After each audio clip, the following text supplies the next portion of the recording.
days, Israel killed more than 3,000 Palestinians, including 1,000 children, and injured many more, half of them women and children, by airstrikes directly hitting their homes. Israel has not spared a single Palestinian family in Gaza. Those who were not killed are injured. Those who are not injured are displaced. And those had found a safe haven in Al-Ahli hospital was massacred. Does this make Israel feel more secure now? Does this fulfill the need for unconditional support to Israel? According to the UN, families in Gaza have been bombed by Israel while in their homes or on their way in search for a safe place along damaged roads following an Israeli evacuation order that left hundreds of thousands of people scrambling for safety, but with nowhere safe to go.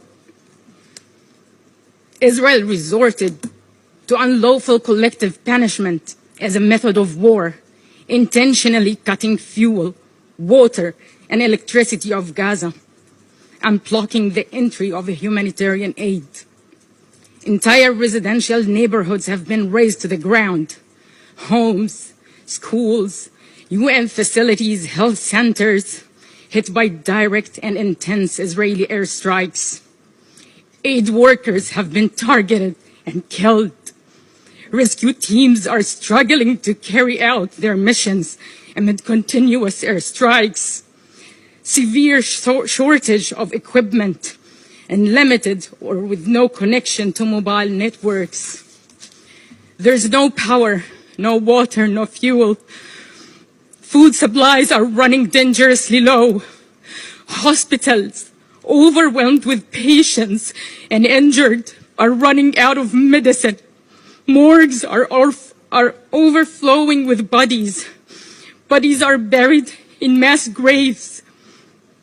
Israel ordered 22 hospitals in Gaza to evacuate, an order that WHO labeled as a death sentence for the sick and injured. This includes newborn babies in incubators. Mr. Chair, 2 million Palestinian people live in Gaza. Half of them are children. But Israel is dropping explosives as no civilian live there, and acting like everyone in Gaza deserves to be killed. The mass killing of civilians and the scale of destruction do not at all indicate a so-called collateral damage, but rather indiscriminate attacks against civilians. What is this, if not barbaric and brutal?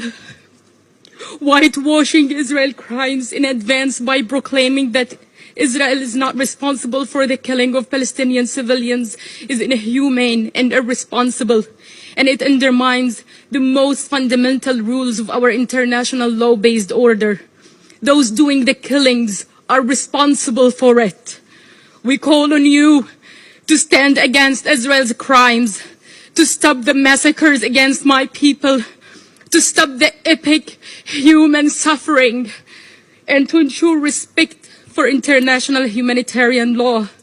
Mr. Chair, dear colleagues, one thing, only one thing that deserves your unconditional support: justice, not vengeance. Thank you.